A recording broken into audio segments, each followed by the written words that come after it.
Эрхэм мөндөд үзэгчид та бүхэн амар амгалан байцгаана уу? Хүн ертөнц нэвтрүүлгийн мэдхүй болон ээлжид дугаараа хүрэхэд бэлэн боллоо. Та өнөөдөр энэ 7 хоног зочинтой явж байгааг та бүхэн мэдж байгаа. Өнгөрсөн даваа гарагийн хонсорлогоо болонгоор Дандрын бяцлаглалын багш Дорж Готуу маань бас уралцсан ирж оролцсон байгаа. Өнөөдөр бас та бүхэнтэйгээ энэ мэрэгэн энэ сургаалын талаар мөн хуваалцахаар хүрэлцэн ирсэн байна. Ингээд Дорж Готуутай энэ өдрийн мэнд төргий. За баярлалаа. Та бүхэндээ бас энэ өдрийн амгалан айлтгая. За үзэгчид бол анзаарсан энэ 7 хоногийн нэвтрүүлгийн сэдв нь бол хүний мөн чанар гэсэн сэдвээр ярьж байгаа. За мэдхүй нэвтрүүлэг бол одоо гэгэрсэн бурхан болсон тэр бурханлаг чанартаа өрсөн тэр багш нарын ном сургаалаас сөхөж одоо үүнийг одоо мартахгүй байх энэ онцлогийг одоо ингэж нэвтрүүлгээрээ шингээж та бүхэндээ хүргэдэг. Бид ингээд нэг мэдлэгтэй дулдуудаад ингээд юм мартчих гад байдаг. Тэгээ тийм учраас заавал энэ багш нарынхаа номыг эргэн сөхөж нөгөө юу чи юу хэлээ гэдгийг эргэн санаж явах хэрэгтэй юм шүү гэж ингэж сануулж байх юм онцлогтой нэвтрүүлэг л дээ. Энэ утгаараа мөн одоо яг энэ Дандрын бяцлаглалын багшийг оролцуулж байгаагийн үүднээсээ та бүхэнд урд нь ерөөс огч хуучин сөхч байгаагүй нэгэн номыг одоо сөхөх гэж байна. За энэ бол одоо агнистигийн цовруулаар гардаг 8 дахь цовруулын ном болох Тантрын дуудлага Сарагагийн хаан дуудлал Ошо багшийн тайлбар гэсэн энэ номноос та бүхэндээ өнөөдөр ишлэл авч тэгээд энэ одоо яг энэ Тантра гэдэг маань одоо монголоор бол Дандрын бяцлаглал Дандр гэж байгаа юм шүү дээ тийм ээ. Энд чинь бол одоо монгол үгээр хэлэх юм бол Дандрын дуудлага л гэсэн үг юм байна тийм ээ. За ингээд энэ Тантрын энэ номыг анх удаа сөхөх гэж байна. Ингээд та бүхэн анхаарлаа хандуул үзэн үү.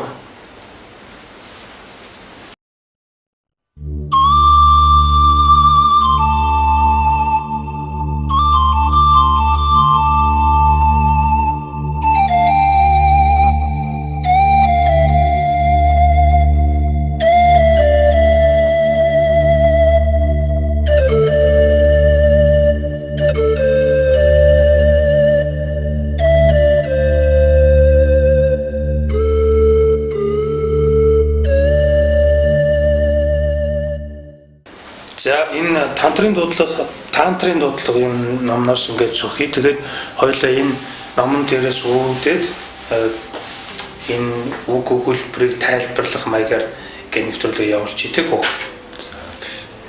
За тэгээд энэ одоо манай энэ 7 хоногийн сэдвтэй маань авцалт чайн гэж үзээд нэг гарчиг нь би сонгочод байна л да. 2 дугаар бүлэг буюу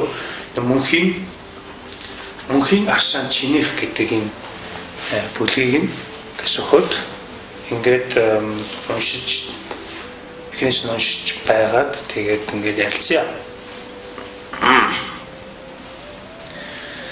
За бүх юм хуурж өөрчлөгддөг. Гераклитийн зөв. Нэг голын усанд хоёр орж чадахгүй. Голч өөрчлөгдсөн, чийж өөрчлөгдсөн байдаг. Бүх оршихуй ийм л агшин зургийг урсгалаа. Нэгэнт улирсан агшин эргэж хизээч ирэхгүй. Гэтэл өөрчлөгдөх юм үгүй. Оршихуй бол хууршгүй мөнх. Парменидийн ч зөв. Энэ нарны дор шин юм гэж үгүй. Нар ч гэсэн хуучин бүх юм хизээнээсээ бууй. Бүх юм хизээнээсээ бууй. Чи өөр голд орлооч адилхан усанд орж байгаа юм гэж Парменид хэлдэг. Өчигдөрч байна уу, маргааш байна уу, сая жилийн дарааж байна уу? Ус бол ус H2 энэ усны юм хэлсэн байл та хэвээрээ гэдэг. Чи хүүхэд байсан дараа нь идэр залуу болсон тэгээд өтөл төгшөрсөн энэ бүхнээ санаж байна. Хэн санаад байгаа юм бэ? Хүүхэд нас, залуу нас, өтөл нас ирж буцаж байгаа хэн гэрчлэн вэ? Чиний дотор хувиршгүй хөдөлшгүй тогтмолын элемент байна гэсэн үг ээ.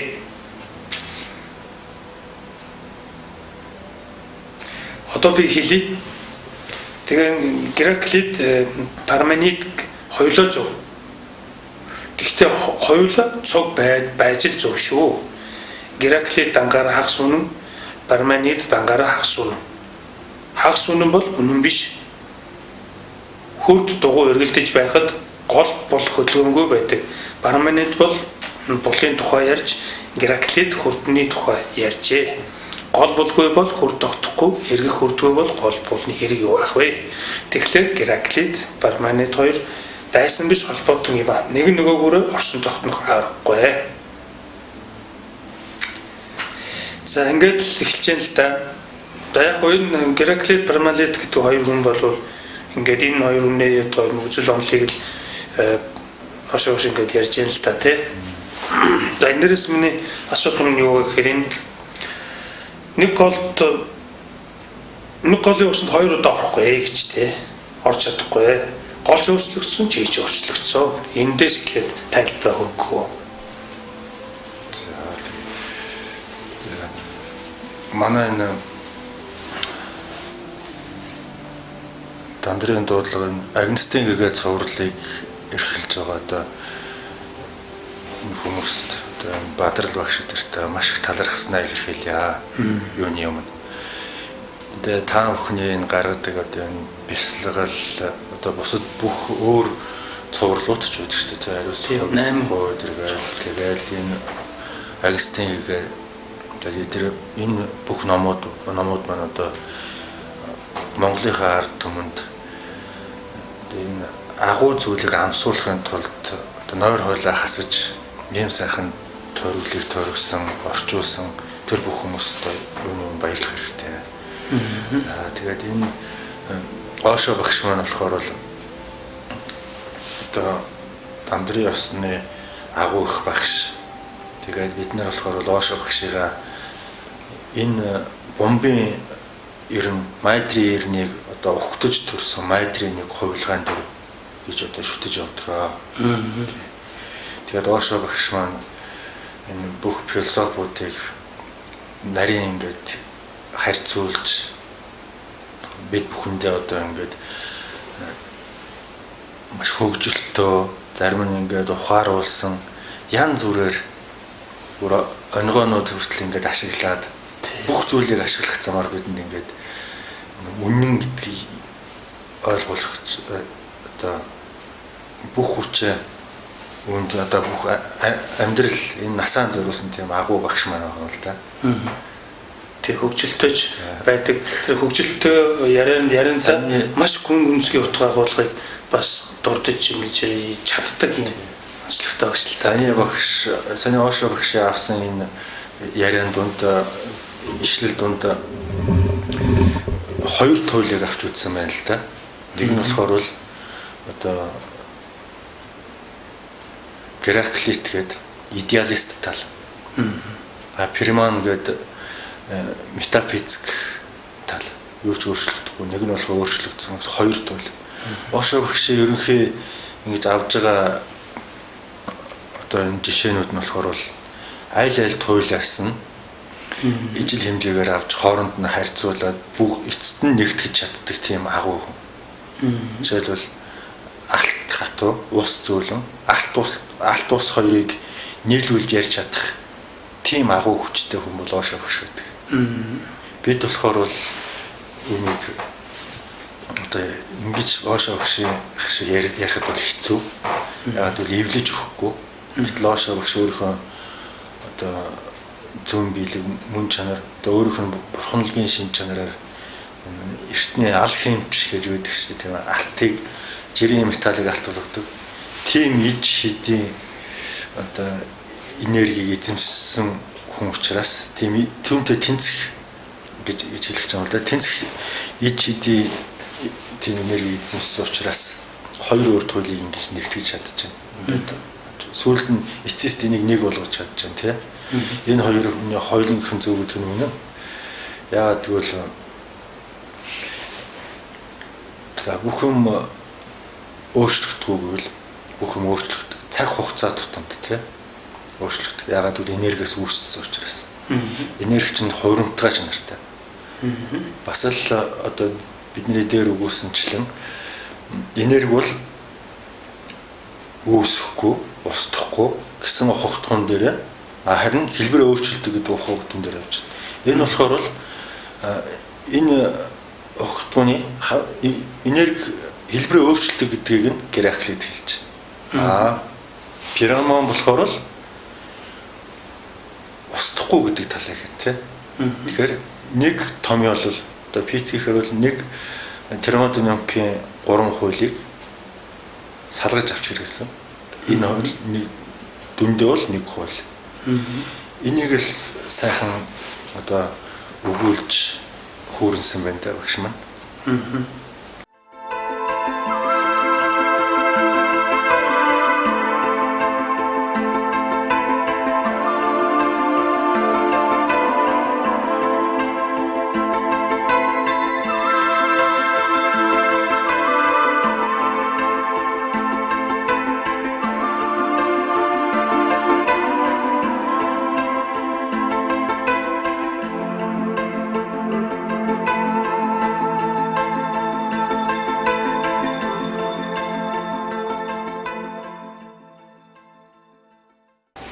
За одоо бүх юм энергиэс үүссэн учраас энерги тогтохгүй. Яагаад гэвэл өчүүхэн энергич байсан, их энергич байсан эцэст одоо монголчуудын хэлдгээр хурсны эцэст өгүүрдэг жамтай тий. Энэ бол монголчуудын ажиглалтын хууль. Физикийн хуулиар болохоор энерги динамик буюу потенциал 2 хэлбэртэй тий. Тэгээд потенциал динамик 2 нэг ижил томьёотой нэг ижил гол нь тухайн цаг хугацаанд тэр потенциал энерги динамик болох уу, динамик энерги потенциал болох уу гэдэгтэй цаг хугацааны л асуудал байдаг. Тийм учраас Гераклитийн зөв гэтэл бүх юм 5 махбодоос бүрдсэн тий. 5 махбод ус гэдэг 5 махбод хизээч өөрчлөгдөхгүй. Энерги бол тухайн энерги хизээд ямар ч газар жишээл өөр гариг дээр ч ус үүснэ тэр ус л байх болно. Энэ гариг дээр ус үүснэ ч ус л байх болно. Энэ махбодуудыг илтгэснээр бас пермоны зүг болоод өгөөсөх аргагүй зүйл болчихж байгаа. За тэгвэл тэр одоо ерөнхийдөө ойлгомжтой байгаа байх гэж бодож байна. Гэвч тэр нөгөө тэр нэг голын усанд 2 орж чадахгүй гэж байна шүү дээ. Тэрийг өшөөж явах ингээд тайлбарлаа. Түрүүн нэгдүгээр өдөр бас өөрөө дурдаад өнгөрсөл тоо. Ярилцсан завсраа. Одоо жишээ нь ингээд гол бол урсан бол тийм ээ. Голд орчоод гараад ирлээ. Тэр ус яг тэр агшны ус урсаад явцсан тийм ээ. Тэгээд буцаад дахиад орлоо гэхэд тэр голдоо дахиж хизэж орохгүй л гэсэн ийм санаа хэлж байгаа тийм ээ. Энүүгээр одоо жишээ нь ингээд юу ойлгож болох вэ гэхээр нөгөө бидний нөгөө мөн чанар маань тийм ээ. Мөн чанартай бид нэгдэхийн тулд хүн ертөнцид орох ёстой, хүн ертөнцид орохын тулд бид бясалгал хийх ёстой. Бясалгал хийхин тулд энэ одоо дээр байх ёстой гэж ингэж бүх юм уйлдаад байгаа шүү дээ. Тэгээ энэгээр бас тайлбарлагдаж болохоор байгаа юм л та тий. Тэгэлгүй яах вэ? Энд одоо ингээд нэг өвчгийг ингээд сөхөхөд тухайн голын ус намайг орж явах үед нэг үе янз байсан тий. Тэгээд дараагийн дахиад нэг орох гэхэд тэр ус угаасаа байхгүй юм. Энэ хилцийн гол утга санаа нь бол хүмүүсийн одоо тийм цаг хугацаа ер нь ертөнцийн үзэх үзлийг эвдэх гэсэн тийм хэллэгтэй. Хүн бол эгогоо хизээд одоо би гэсэн үзлийг хамгийн нэгдүгээрт эвдэж байгаа. Хоёрдугаарт хамгийн амин чухал болсон одоо энэ орчлонгийн орчил дундах цаг хугацаанд чи шинээр цаг тутамж секунд хором тутамж шинээр төрдөг шүү гэдгийг бас хэлж үг юм байгаа. Жишээлбэл би одоо голын усанд нэг орсон голын усанд дараагийн усанд орохгүй гэдэг нь болохоор л энэ бүхэл орчлон ертөнц одоо энэ дэлхий зөвхөн голын ус биш шүү дээ тийм. Энийг өргөн хэмжээнд одоо ингээд задлах юм бол энэ бүхэл оршихуйч нь тэр жигтэй буцалж байгаа. Жишээл одоо тогоон дотор ингээд буцалж байгаа бас ямар хэмжээ одоо тийм үзэгдлийг үзүүлэх вөхөр одоо энэ буцалж байгаа усан дотор жишээл энэ ч нэг сүйд усахад тэр усны молекулууд ямар нэг одоо эмх замбраагүйгээр одоо ингэж хөөгээд тэрийг тоогоор одоо тэр бүх молекулыг задлж тараа штэ тийм ээ. Энэ үзэгдэл чинь угаасаа голын ус урсц гэдэг урсах гэдэгтэй дүүж байгаа. Энэ бас одоо цаг хугацааг бас төлөөлнө. Цаг хугацаа урсаа авчна. Тэгээд тэр цаг хугацаа дахиж хизээч ирэхгүй. Тийм баян хөдөлгөөнд байдаг. Тэгээд энэ ус хизээч ямар ч үед одоо бид усанд л орно гэж хэлж байсан шүү дээ. Перман нь болохоор л тэр нь болохоор л энэ амьдралын ерөнхий мөнхийн шинж чанар тий. Одоо ингээд ийм оршихуй ертөнцийг бүтээлээ. Тэгээ хизээч ирсэн энэ үргэлжилсээр л байх болно гэдэг бас нэг утгыг гаргаж байгаа болов уу гэж бодож байна л да. Тийм ээ. Та намайг цааш нь ингээд үргэлжлүүлмэн уншээ. Ямар нэг зүйлийг илэрхийллээ гэхэд сайндаа л хугас үнийг илэрхийлэх болно. Бүхэл үнийг илэрхийлэх боломжгүй. Бүхлийг илэрхийлэх гэвэл бүх үгч нь хоорондоо зөрчилдөж таарна. Галзуу солиотой хүний үг шиг Махавир тийм байсан. Бүхэл үннийг илэрхийлэх гэсэнтэй тэр 7 гишүүд загвар гаргасан юм а. Нэг санааг 7 янзаар илэрхийлэл бүр нь өмнөхөө үүсгэсэн байх ёстой. Үүний дараа нэг төгс илэрхийллээ гэж үзнэ. Гэвч тийм төвний чухам юу хэлээд байгааг ойлгохгүй үлднэ. Тэгвэл өөр нэг боломж бий. Тэр бол Буддагийн үг дуугүй байдал. Юу ч гэж чамд хэлсэн хугас үнэн учраас чимээгүй байсан нь дээрээ. Яг тэгвэл хугас үнэн аюултай тэрбээр оршихуйг тогтмолж гэж хэлэхгүй, урсгалж гэж хэлэхгүй. Чамайг мөн ч хийхгүй, биш ч хийхгүй. Ямар нэг юм хэлэх юм бол туушрал үүснэ. Дахиад хэлэх юм бол зөрчил үүснэ. Эцэст нь чи учир зүрхээ алдаж солиорч мэднэ. Тийм учраас чимээгүй бай гэж Буддаа шийджээ. Одоо нэг үг ямар аюултай вэ гэдгийг бас энэ дурдж явах шиг байна. Тэгээд дурдж байна. Тэгээд бүхлийг илэрхийлэх гэвэл бүх үгч нь хоорондоо зөрчилдөн.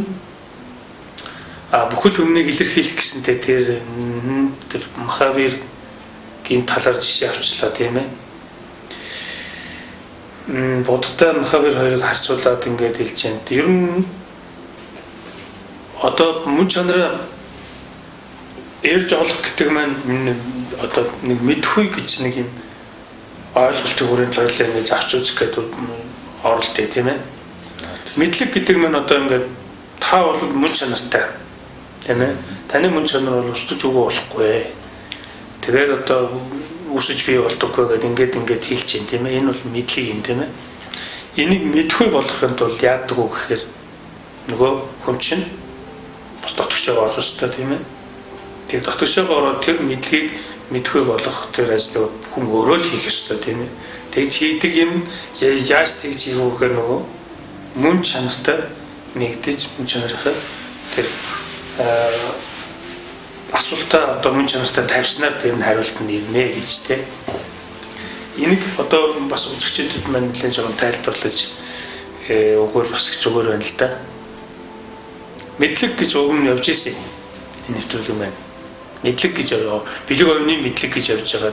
Тэгээ одоо мэдхүй болж байгаа юм л да. Тэгээд одоо 9 төр ингээл жоохон үзэгчтэй ингээл өөдөн татаад л ингээл жоохон дагуулan ингэж өөдөн татхад гэсэн санаа юм байна л да. Мэдлэгээр бол та нар холихгүй. Мэдлэг бол тэгээ зогсдог зүйлээ хэрэглээд хайдаг зүйлээ гэл ингээл хэлээд байгаа. Тэгээ мэдхүүр орохын тулд та заавал тэр мэдлэгийг ашиглаад мэдлэгээ бүр болгоод ч юм уу те тэрийг ашиглаад энэ оюун ухаанаа бас эмгэгчтэй болгоод утгаш байгаа орно гэсэн үг байгаа байхгүй тийм ээ. Тэгээ энэ талаар ойлгож яриад өгөө.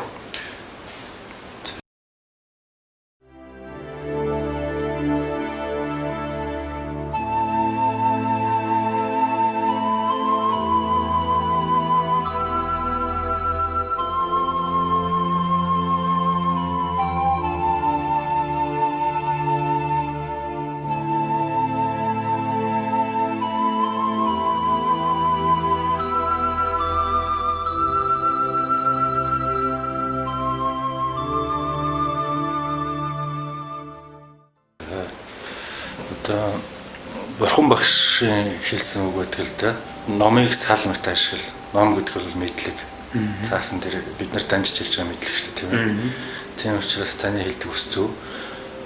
Хүн ер нь ном мэдлэгийг салмагт ашиглаад хаяхгүй болохоор тэр маш их саад дараатыг тэгээд тэр нь явандаа дараа дараагийн хүмүүст ёс уламжлал болчих юм бол бүр салахад бэрх аюултай зүйл болдог. Бурхан багш өөрөө бас хэлсэн байдаг шүү дээ.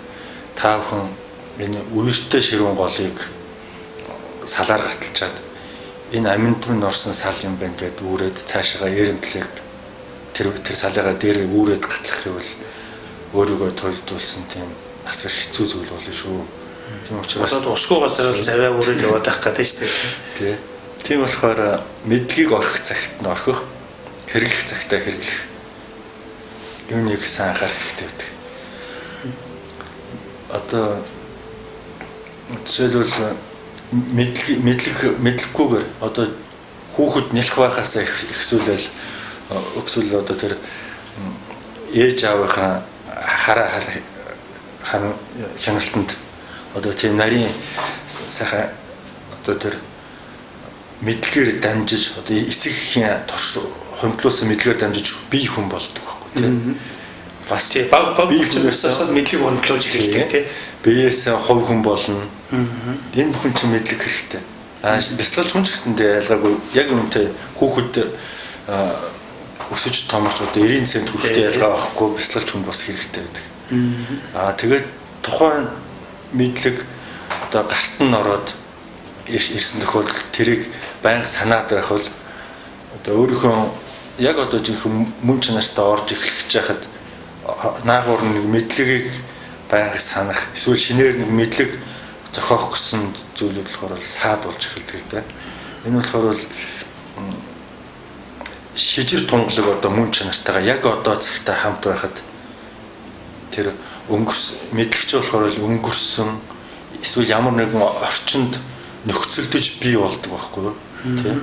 Жишээлбэл халуун орчинд би яах вэ гэж л 1000 хүн мэдлэг шүү дээ тийм ээ. Усаа шавших ус олдохгүй яаж ус болохоос ахгүйл тэр 1000 хүн мэдлэг чинь тухайн агшиндаа хэрэглэгддэг болохоос биш шижир тунгалаг мөн чанартай ороход тэр мэдлгүүд маань жоохон саадараа болж эхэлдэг. Гэтэл одоо бусад шашин ялангуяа одоо буддийн шашинд болохоор бол шашин гэж үүсгээд тэрний одоо хуврагуудыг бий болгоод тэгээд орхицсон байдаг.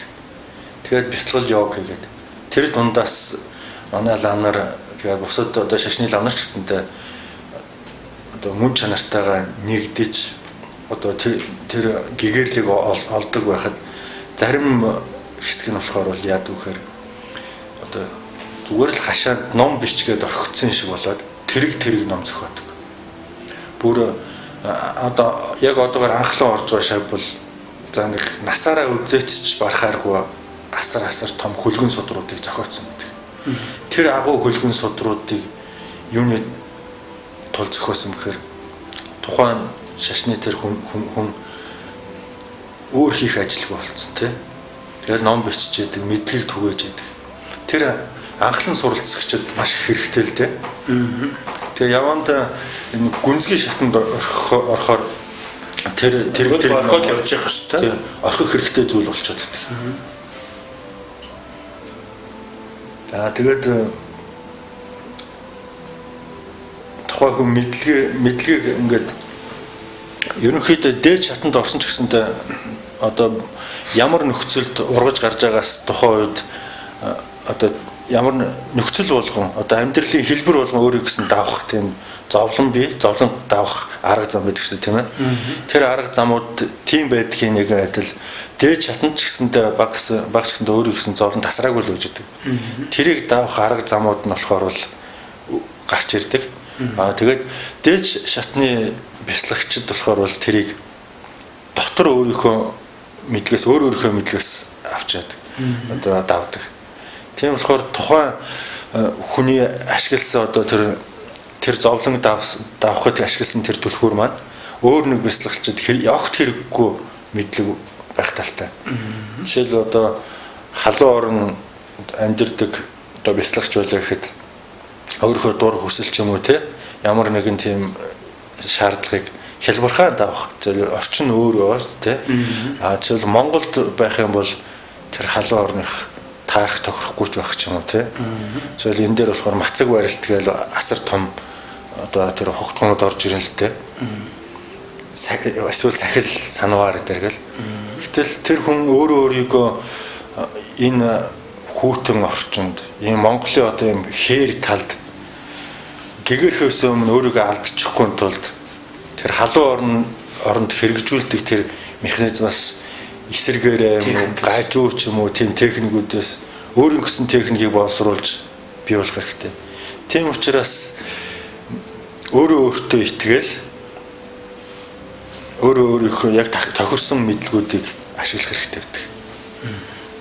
Чи одоо өөртөө эзэн байх гэдэг тухай асуудалчмаас ингээс хөгдөж байгаа юм л да. Бас ингэ нэвтрүүлгээр яригддаг. Өөртөө эзэн болж явах нь одоо тэр ухамсарлаг байхын одоо илэрч байгаа тэр илэрн байдаг гэж. Өөртөө эзэн байгаа тохиолдолд бол тэр одоо жишээ нь одоо яг тэр одоо юу гэдгийг тийм дамжуулсан уламжуулсан тэр бяцлаглалын техникийг ямар ч тохиолдолд үг дууг биелүүлэхээс хууль эзэн маягаар биш тийм ээ. Тэрийг одоо нэг мэдлэгийг хэрэгэлдэг шиг мөн яг тэр бяцлаглалын аргыг хэрэглэж дотоод ертөнц рүү хүн ертөнц рүү орж чадсан л бол тэр одоо хүн ертөнцийнхөө бяцлаглалын аргаар бяцлах хэрэгтэй гэсэн үг тийм ээ. Ер нь дотоод ертөнцид орж яхад гол нь яаж орох нь чухал харин өөрийн ороод гаднах илэрлэл нь бол хамаа байхгүй. Тийм учраас одоо манай тэр агуу багш нар дандрын багш нар ч болохоор бол зарим хүнд нь одоо энэ ямар ч нөхөр өвдөө гэмээр харагддаг. Зарим нь болохоор бүр гуйлгчин шиг хүртэл амьдэрдэг шүү дээ. Тэгж харагдаг. Одоо Холливуудад манай дандрын шашин маш хүчтэй дэлгэрж одоо Холливуудын жүжигчид буддын шашинд ороод тий буддын шашны дандрыг нь голцоо үзээд тийм ээ. Тэгээд энэ дундаас бас зарим одоо Matrix кинод тоглодог Keanu Reeves хүртэл одоо сайхан сонин дээр үзэж хахад олон хоног усанд ороогүй гуйлгчин шиг байдалтайгаар ховцолчихсан годамжнаас олдлоо тэр саятан хүн гэжээс аахгүй. Тэр болохоор бол бас ерөнхийдөө өөрийнхөө мөн чанар руу орохыг тэмцэж тий. Гэхдээ яг нэг өөрийнхөө байгаа одоо ямар орчинд байгаа вэ тий. Тэрүүгээр оролгүйгээр одоо энэтхэгийн тэр 70 модны дор ч юм уу эсвэл бод модны дор гэгэрдэг тэр аргуудыг хэрэглэх гэж оролдож байл да тий. Жишээл одоо тий өөрийнхөө мөн чанарт орохын тулд энэ хүмүүсийн өгүүлгээр амьдарч үзэх гэж байна. Бас л өөрийн тэмцэл өөрөөгөө нэг гэсэн тэмцэл байгаа байхгүй тийм. Гэхдээ яг нөгөө бас зогсчоогүй босч штеп зогсож уурч байна. Өөрөөгөө мэдрэмжтэй байна. Гэхдээ тэр хүн яг өөрийн гэсэн одоо брендийн тий Keanu Reeves гэдэг хүний брендийн тийм мэдлэгийг гаргаж ирээд тэгээд тэрүүгээрээ гэгэрээд тэгээд тэрийг хаях тийм замыг одоо хараханд нэгээгүй тэгж юм уу тэгж явж исэн удаа гэж боддог байхгүй. Тэгэл бас бус тэгэл Холливуудын одууд янз бүрээр тэгэл мэдрэмж нь сайжрал тэгж байдаг. Зарим одоо тэр дээд одоо сэхэлэг одоо капитализм нийгэмч гэсэнтэй хамаагүй сэхэлэг зэнданыхан болохоор бүр одоо бүх амьдралаа тэр одоо том үйлдвэр фабрика хаяад бүр серамэ ч юм уу одоо инэтгэх дарамтлаач юм багш хүний далаа багшийн дэргэж шадарлаж суух жижиг хийдүүдээр нь тархан суух гээд дандаа том хүмүүсүүд хин мэддэхгүй болоод ирсэн байдаг тийм. Энэ болохоор бол энэ мэдлэг сайн тараагүй шинж маш их хэрэгтэй өгүүлэгдэж байгаа шинж тийм. Гэхдээ яаж тэрийг өөрийн болохгүй сайн мэдээгүй тэгж яваад байгаа хүмүүс их байдаг л та. Тийм.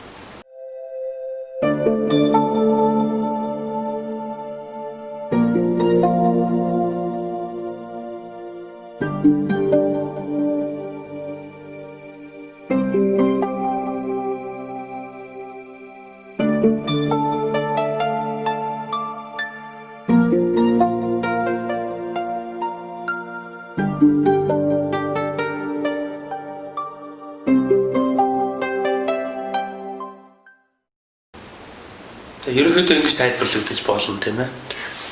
Тэгээ нөгөө манай үзэгчид санаж байгаа байх тэр одоо ингэж хүн ертөнц рүү ороход ойлгох төвчнөр ихлэд орчдгоо гэдэг.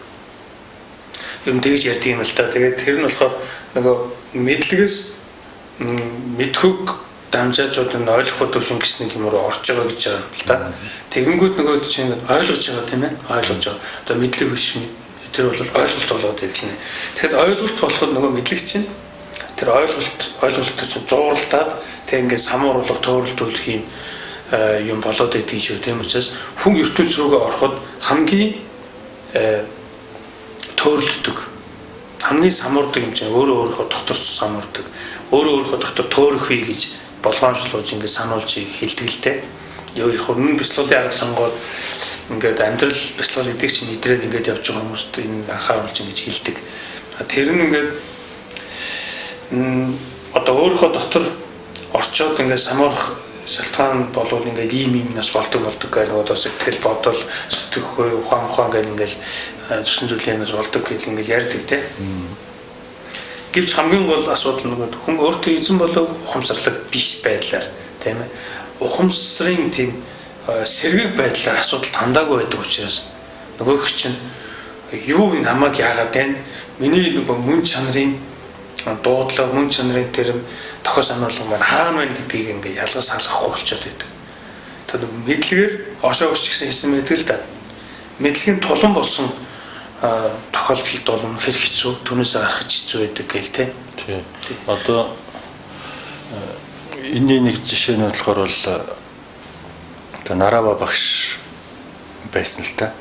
Нарава багш маань одоо 1000 жилийн өмнө энэтхгийн агуух цогт налаан дээрийн сургуулийн шашныг сургуулийн одоо хамб тэр хүнд одоо ямар ч судраас аваад асуусан. Тэр судрын эхний өсгөөс эцсийн цэг хүртэл чэжээрээ хэлж чаддаг. Тэр хүнд зааж сурах юм юу ч байхгүй. Тэгсэн мөртлөө гэгээр хараа болоог байдаг. Тэгээ тэр хүн одоо тэгээ гацаанд ордог л доо. Одоо яах вэ одоо? Би энэ гэгээр л одоо тэр зингийн хэлээр бол зин гэдэг чинь болохоор л дандрын нэг хэлбэр шүү дээ.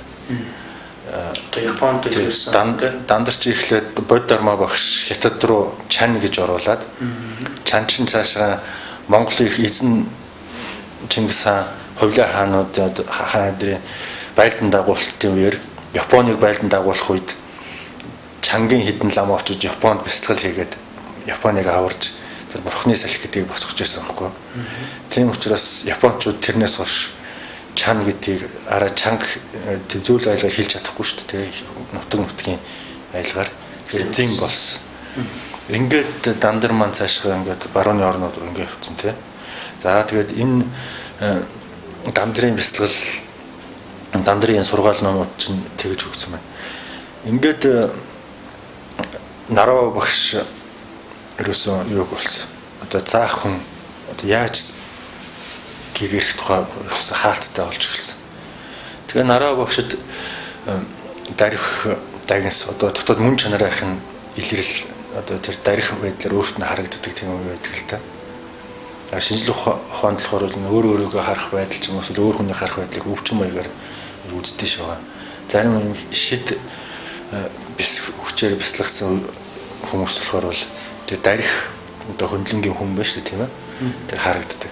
Тэр сайн бясалгасан одоо наравад өөрт нь Делова багш гэж сайн хүн байна гэдгийг зааж өгөөд тэгээд өөрөө Делова багшийн шаг болж очоод тэгээд тэр их мэдлэгтэй хүнийг тэр их агуу мэдлэгийн ханыг яаж нураах вэ гэдэгт одоо дандрын багш хүн болгон өөрөө гэсэн жор байдаг л да. Тэр хүн алхир мэдлэгийн хантай байна. Мэдлэгийн хан мэдлэгийн хан багтаа нингэн хантай байна бол гэгэрүүлэхэд амархан. Жишээл одоо тэр ханыг байхгүйд нэтгүүлэх ч юм уу тий. Хитэх мэдлэгцсэн хүнд болохоор хэцүү. Тийм учраас Делова багш нараа заах нэг ширхэг авсагч байгаа. Яг гэвэл баг өөрөөс нь илүү мэдлэгтэй шавтай болсон тий. Тийм учраас ганцхан тэр өнд одоо сатори одоо тэр чаныг ярьж гисэн зинг ярьж гисэн болохоор зингийн анхны одоо гэгэрл мэдрэмж амсах зүйл нь сатори л да. Саторыг яаж амсуулах вэ гэдэг үтнээс түүнийг зүгээр анх шав болох гээд ирж яхад нь баг 12 сорилгод оруулсан. За шав болгож авснаасаа хойш их 12 сорилгод оруулсан. Сорилго гэдэг нь болохоор бол тэр мэдлэг нь тэнцсэн хүнийг урмын хугалах тий. Чиний мэдлэг одоо яг миний ертөнц миний орчинд орж ирээд юу юм бэ гэдгийг багш тэр нараа багш өөрийнхөө орчинд одоо өөрийнхөө мөн чанарт тэр өөрийнхөө дотоод ертөнцид оруулахаар шал ертөнцид хүчирж байгаа байхгүй. Тэр номон дээр бичижсэн, уншижсэн биш. Ингээд нараава яасан гэхээр Делова багштай учирсан анхныхаа өдрөөс л тэр өөрийнх нь мэдлэгийн үгүйсгэл яг цаана Делова багш зөвшөөрж л да тийм ээ. Гэхдээ тэр хүнийг чөлөөлөхийн тухайд тийм урмын хугалтын байдалд оруулж эхэлсэн л дээ. Тэгээд асар их зовлон үзсний эцэст энэ дотоод мөн чанар гэдэг чинь одоо бүхнийг алаг үзэхгүйгээр хайрлах юм байна. Мөн зорилго.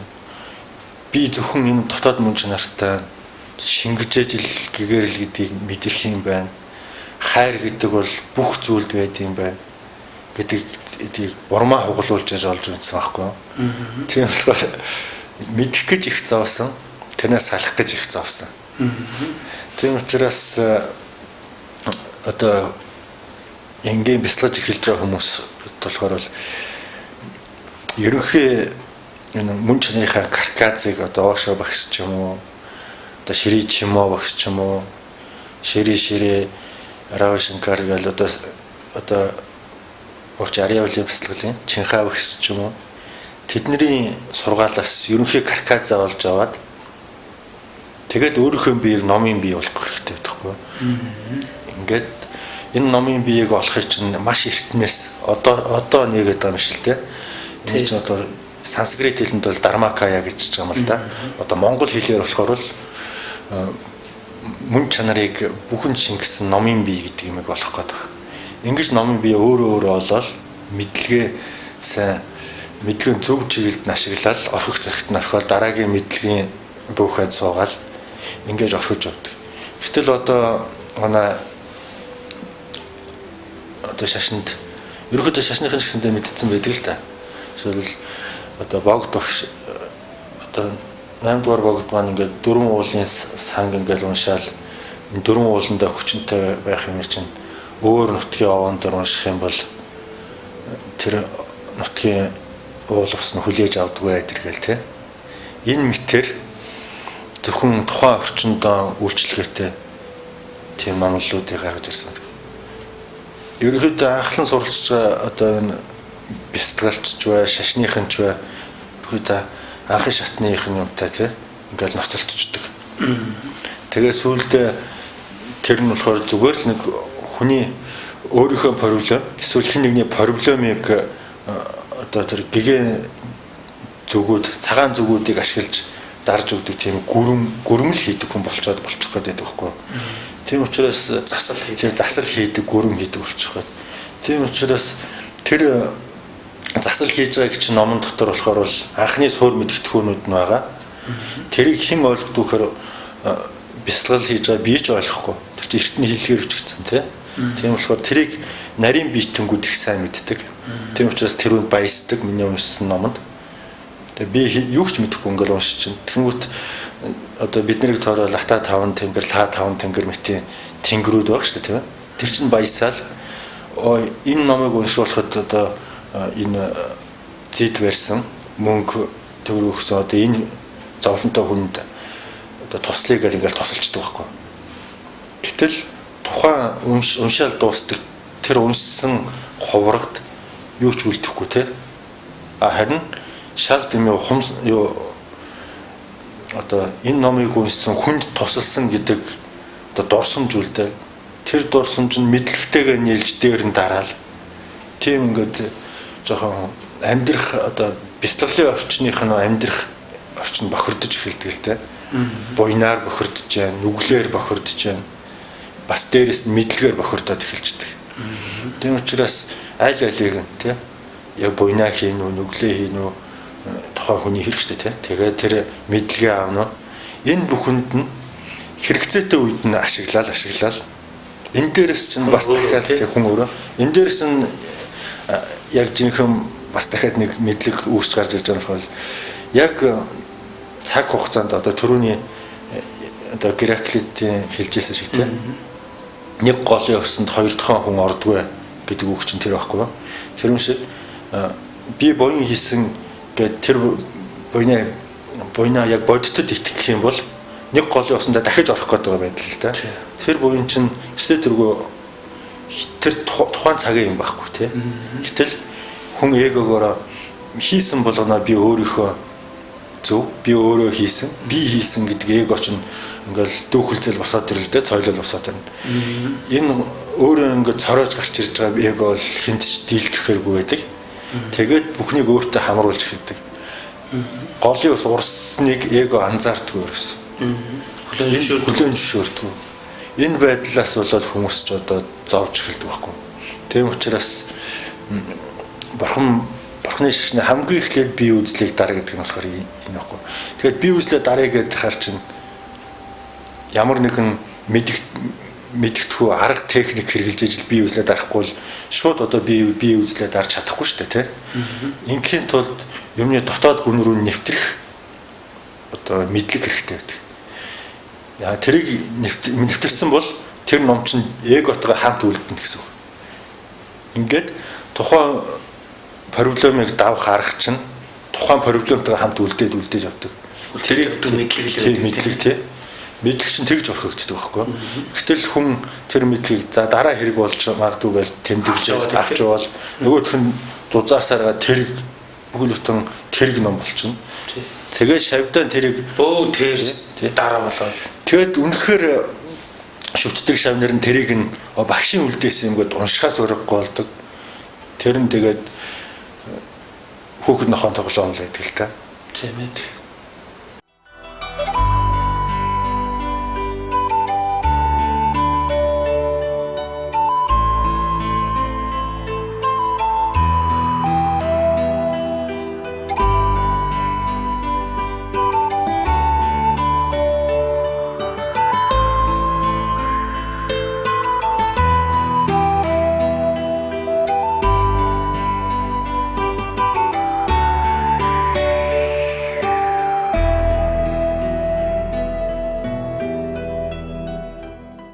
За тэгээд өшөөнийг асуух юм гэхээр энэ нэгэн тийм мэдлийг олгож байгаа юм чинь мадрийн эрен гэдгийг нэг жоохон тайлбарлая. Мадрийн эрен гэдэг маань одоо манай хүн ертөнц нэвтрүүлгийн зүгээс ярьдаг нь бол одоо тэр ухамсарын өндөр түвшинд өргөгдсөн ер нь бид нар амьдарч байгаа гэж хэлдэг юм л да.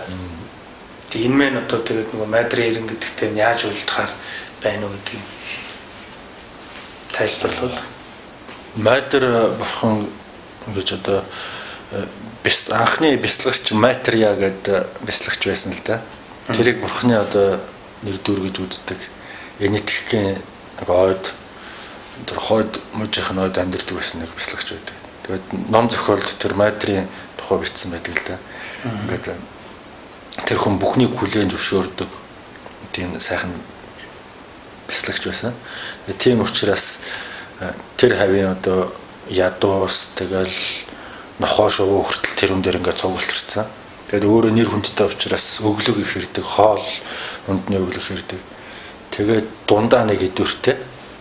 Тэгээ Майдер маань хоолоо эхэлж өөрөө идэж амсчаад тэгээд бусдандаа ингээд таруул нэг тэр нохоо зохио өдөртөө ч одоо нэг цавнаас хоолчдаг. Тийм нэг тоонос хоолчдаг. Тийм хүн байсан. Тэгээд тэр бурхан маань одоо энэ жанараасыг одоо энэ явж байгаа чинь жанараасгийн одоо даасан ерөнхийдөө заахсны яриа. Одоо энэ өнгөрч байгаа. Жанараасыг бурханы бүрэлбаа хэмбэхээр Далай лам гэж явдаг. Одоо энэ дараагийн жишээлбэл дараа Далай ламыг тодруулна гэвэл хэлбэрээ одоо агуулгын хувьд Матрийн төлөөлөл болж явах ёстой л доо. Ингээд явдаг. Тэгээ Матер маань яг энэтхэхээр юу гэсэн үг вэ? Матрия гэж ив хамтих гэсэн үг. Одоо энэ ёс маань болохоор бол ив хамтын одоо ирэн болж эхлэх юм. Бүгдээр гэгэрвэл бүгдээрээ гэгэрнэ. Унвал бүгдээрээ унна тий. Одоо унна гэж явах бүгдээрээ гэгэрнэ. Тийм очир өрөөлтөө. Тэгээ тэр агуу нийтч хүн маань өөрөө энийг тэр хүний зүүн совин энэ ирнийг өдөрж байгаа учраас тийм агуу ирэн байх ёстой. Тэр одоо тэгээд энийг ярьсан дээрээс одоо манайхаа ингээд сүнсний тухай нэг сонио ойлголттой байдаг л дээ. Энийг залруулъя гэж бодож байна л да. За тэгээд сүнс гэхээр л заавал нэг сүнс ганц л хүн ганц сүнсийг эзэмших ёстой гэж бодоод байдаг л да. Гэтэл бяцлал хийгээд одоо ингээд бүх хүмүүнд ингээд шингэж чаддаг болчихсон тийм архтууд болохоор бол ингээл жан чалал дараа хойд төрөлдөн төрлийг нь ингээд ямар хүн болж төрвөө өдргээл одоо тэр шавнар нь багшига хаан штэ тийм ээ.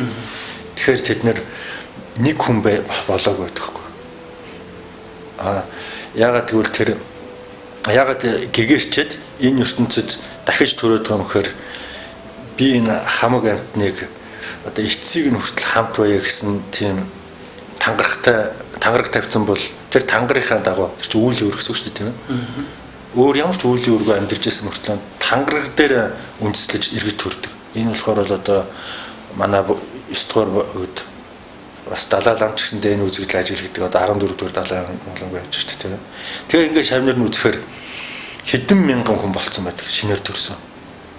Яг тэгвэл тэр өөрийнхөө тэгэхээр одоо ганц сүнс байдгүй ганц хүн шүү дээ тийм. Ганц одоо бяцлагч хүний хувьд энгийн хүний хувьд болохоор л одоо үүлийн үр зовлон проблем тэгэл мэдлэг бүх юмдаа хашигдаад тэр сүнснийхэн задралж явж чаддгүй. За хамгийн дээшлэх тэнгэр болж төрөөл буцаж одоо хонгод болж үр хөвгтүүдэд ирээд байдаг ч юм уу тий. Нэг хувь сүнс болчиход байдаг. Ингээд үүлийн үргүй бүхний ингээд чөлөөлж чадсан хүний хувьд болохоор л буддаа болоод бүхэл оршихуудаа шингэждэг. Тангарахтны хувьд болохоор бол буцаж ирэхдээ тэр орчим одоо нутагт төрсэн хүүхэд болгон шингэчээд байдаг. Тэгээд өнөөдөр тэр доржгоон хүүхэд байна уу, батгоон хүүхэд байна уу, хэний ч сонгосон 9 дугаар богд юм уу, одоо 10 дугаар богд юм уу те. Эсвэл 15 дугаар Далай ламыг дээр сонгохоор бол сонгох үед хөвөл тэгж задардаг. Ер нь манай 14 дугаар Далай лам чинь тэр яхад сонгоход өмнөх 13 дугаар Далай ламын шанар ингээ сонгоход тэнд нэлээд мянган хүүхэд тодорцсон байсан. Тэгээд алийн сонгохоо шийдэж чадахгүй. Тэрнээс биш алийн сонгосон өнөөдрийн Далай лам төлөөлж чадна. Тэгвэл тэр оршихуудаа нэгдэж байгаа тэр тарж нэгдэж байгаа бүхэнд шингэж байгаа гэдэг энерги чинь асар хүчтэй. Тэгэхээр тэр хавийн бүх одоо хүүхдүүд шингэчихсэн. Тэгээд тэрийг сонгохдоо тэр ламын нуур гэж байдаг хгүй төвдөөс цааш ласаас сайхан. Тэр нуур болохоор л тийм ич дээр програмчлагдсан. Одоо усчин Мисару Иматогийн бүх хариулт усанд бий гэдэг ном өдрөөж штэ тийм ээ. Тий. Тэрний дагуу одоо бүх бурхтууд одоо төвдийн архтууд тэрийг шүтжээс учраас програмчлагдсан тийм жижиг нуур байхгүй. Тэр нуурнаас одоо шинжэнгэн гуйж хоноод өглөө нь шинждэг л дээ. Тэгэхэд гама да гэсэн тэр усгууд гараад өвөн чинь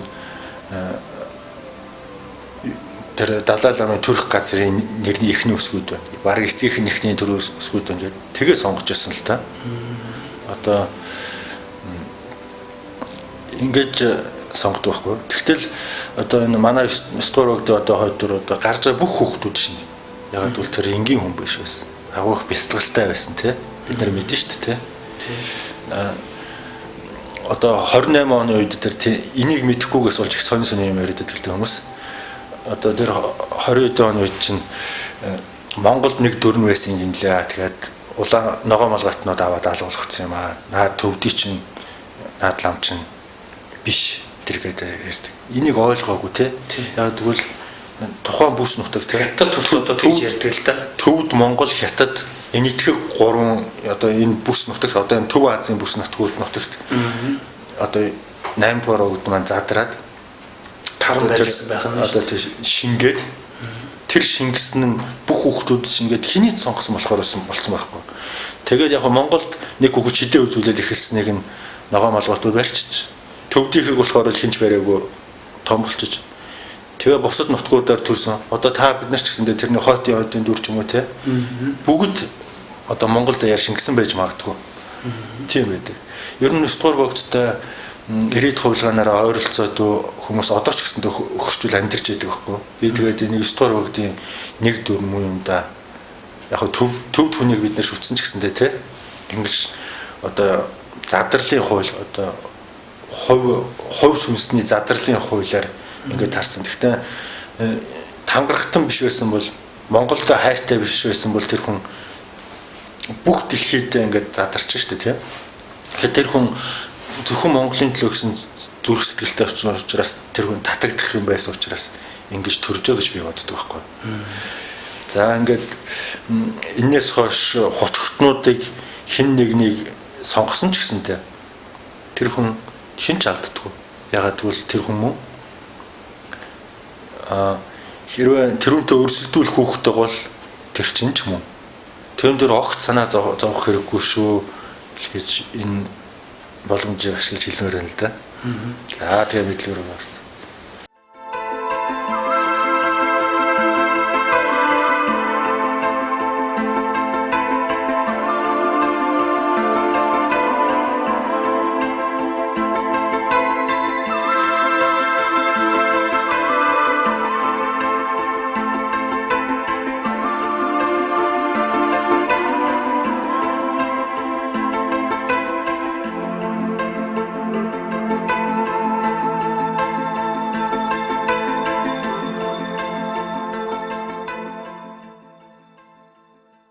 Одоо тэр хүний тийм хүн ийм хүн одоо тэр чинь ийм хүн тийм хүн гэж сүнснийх нь хувьд ч гэх юм хүнийг ялгуурлан үзэх боломж бол байхгүй шүү дээ. Хүн болгон тийм ойдс чанартай. Тийм бүх хүн гэдгийг л их хүн болгон бие биендээ уусалцах мөн чанартай. Ер нь мөн чанар гэдэг чинь болохоор ус шиг зүйл л дээ. Одоо тэр Японы эрдэмтэд болохоор усыг хөлдөөж байгаа талс дээр нь хараад талст нь яаж хөлдсөн, талстууд нь зөв төвштэй байна уу гэдгээр сайхан програмчлагдж муухай програмчлагдж гэдэг нь болохоор харагдуулаад байдаг. Гэтэл хүн өөрөө уснаас бүрдсэн өөрөө тийм биологийн компьютер сайхан байдаг. Тэгэхээр хамт амьдарч байгаа хүн бие биедээ уусалцсан, нүрийнх нь төрх нь өөрчлөгдөж, ижилсдэг гэдэг тийм шинжүүд байдаг тийм.